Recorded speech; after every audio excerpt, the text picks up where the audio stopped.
This year I shot my first short film. Technically, I did a short film last year that was like narrated and shot and produced by me, but it's just different when you have a crew, obviously. I worked on a script with two writers last year, Samia and Blessing. They are amazing. I met Samia volunteering during the fires last year, which I cannot believe that it's been over a year since that happened.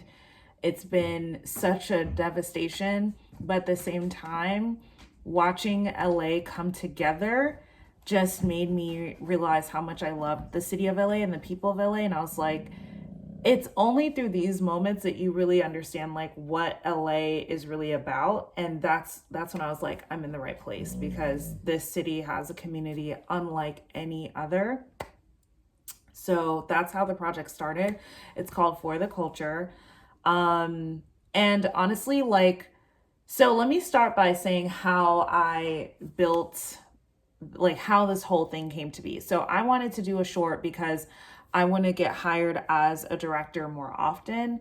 I do a lot of creative direction in my own business, Ginger and Care Productions, but traditional directing, like being able to do shorts or commercials and things like that, is different. And a lot of brands also invest in short films as a way to continue storytelling for just the overall narrative that they have, right? And so I was like, let me get some things under my belt so that I can demonstrate that I'm a storyteller, that I have a point of view, and that I know how to put a team together. So those were like the main things that I really wanted to demonstrate. So I got this story idea to just talk about what it's like to balance like being a creator and having a 9 to 5, a very relatable topic. I pulled a lot of inspiration from my corporate days. I pulled a lot of inspiration from those moments by myself, just trying to make some shit shake. And so I, pulled these characters from different places and brought them together to tell a story that was naturally multicultural, not a romance, which I didn't even consciously do, but it's not a romance. It's not about a man. It's not about a relationship. It's literally about this young woman's life. So that's what the story was about.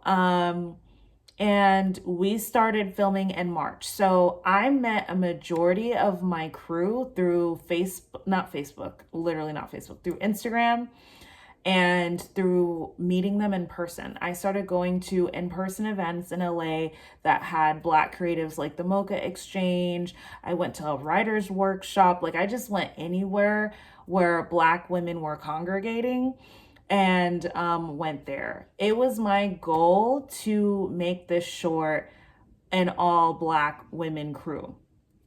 That was really important to me because the main character is a Black woman, and there were just certain things that I have a cat sitting right next to me. There were just certain things that I didn't want to compromise or have to explain in terms of like the details, the cinematography, the set design, things like that.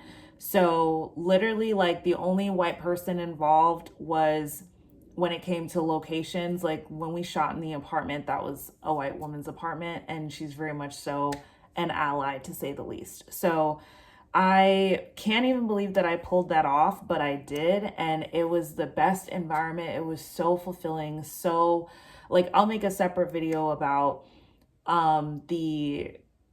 if you have not experienced building a team like that, like I recommend it. So I'll make a separate video about that. The other thing, so what else do I want to say? It was an amazing experience. It was an amazing experience. Now, it was the hardest thing I've ever fucking done. It was very, very difficult because, I didn't know what I didn't know. In terms of like budget, timelines, leadership, technical things, just putting a crew together, certain things that people needed. I even had a little bit of drama going on my set, which was crazy. And it was kind of validating, but it was crazy. That's another video. So I kept getting challenged. I kept getting setbacks. The first setback came when the first location I had, the person who owned that apartment she completely backed out. She committed. I made sure she knew the dates we were filming. I made sure she knew everything. She said she was down. She said she was available. She was not available, and she was not down. She couldn't. She was supposed to act in it too. Literally, she auditioned, sent a tape, everything. Turns out she wasn't available, and told me this after we location scouted everything. So I don't know when it clicked for her of like, oh my God, I overcommitted myself. But to me, that was really shitty because at first I was blaming myself. Like, I should have made it clear up front the dates we were filming with. First of all, I did that. Secondly, no matter what, when somebody asks me to do something, the first thing I ask is, when is it going to be? And then I cross-reference that with my calendar. That's the first thing I did. When I was in college, I literally had a job, a full-time job, full-time student, and I was out in these streets. So when I tell you I was living by my calendar, I was living by my calendar. I personally don't have patience for people who overcommit and underdeliver. That to me, like, is the fastest way to just get on my shit list. And, you know, you'll be unfollowed and possibly blocked after that. Like, I have no patience for that because didn't nobody ask you to do nothing? Like, I cannot stand it when literally I'm minding my business, somebody shows up and offers the world and gives you like a fucking stick. Like, that just is, to me, is like, you could have just sat there and did nothing and that would have been better for me. So that the amount of times something like that happened, I literally can't even remember all of it.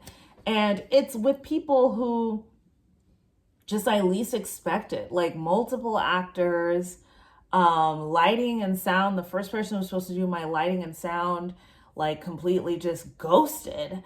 And it's, on one hand, I thought it's because of my budget. And I think, no, it's not. Like, this happens to people who have folks on salary who are paying people all the time.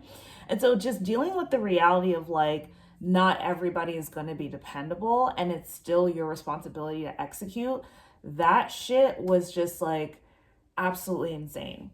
And after like the third time, I stopped taking it personal because I knew that if it was just going to be me, my AD, and like one actor, we would get something done. Because at that point I was like, I don't even know what this story is going to be, but I know that it has to get done. And I know that I can't be the only one to ever deal with this. So it really changed my relationship with like the creative process, because I was like, okay, can I just understand? Can I be okay with the way this turns out, however it turns out?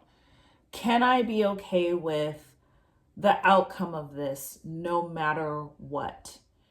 And that's what I had to ask myself. So that's when I started really letting go and surrendering, and things came into place.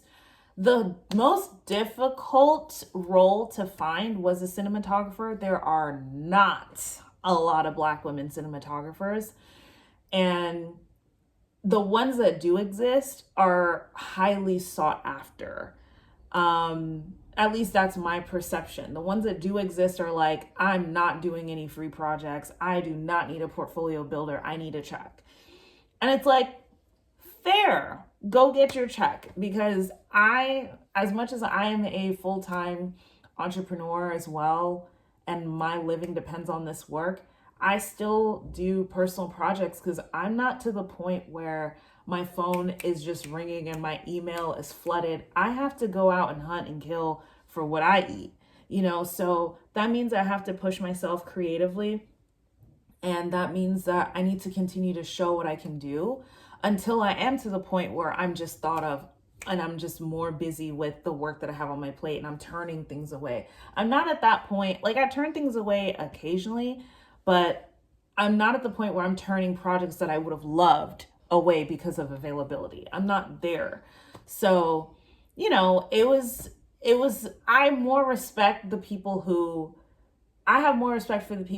like told me up front, like, hey, this isn't the right project for me, but let me put you on to this other person, or let me introduce you to this other group or whatever, or let me share this because I know someone who might really want to join. And I think that it is a great project. It's like, I have more respect for people like that than people who said they would do something and then backed out later. You know what I mean? So, but no matter what, the right people came on this project. The people who were supposed to be in this short or involved in this process were in.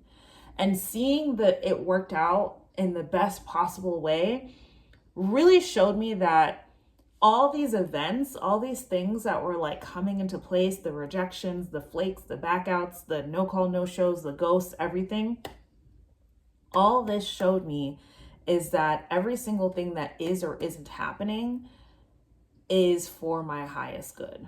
Because when I set out to do something, that means certain things need to come into fruition and certain things need to fall back in order for that thing to happen. And that's what I learned in the making of this film. So stay tuned. I'm actually just gonna literally publish all of these videos. I don't give a fuck about timing, about YouTube. Like, I'm just gonna tell this story because I know I'm gonna want to look back on it. And I think there's a lot of people who are in my position who are thinking of doing a personal project or just trying something new or just shaking things up a little bit.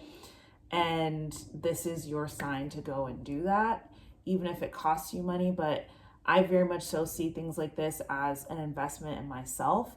And any opportunity that I have to grow is always going to benefit me no matter what. And I made so many friends out of it, which I desperately needed. I needed friends. Like, it's hard to make friends as an adult. A great way to do that is to do a project, is to work on something with people. That's a great way to do that. So I'm really, really grateful for this. And, you know, my goal next time is to actually have a budget and to be able to pay people. I think, you know, I'll probably go back to those same people that I worked with because they did such a good job and I just want to be able to put money in their pockets. And, you know, they all work so well together. And that's the thing too. When you find people that work well together, that's fucking money.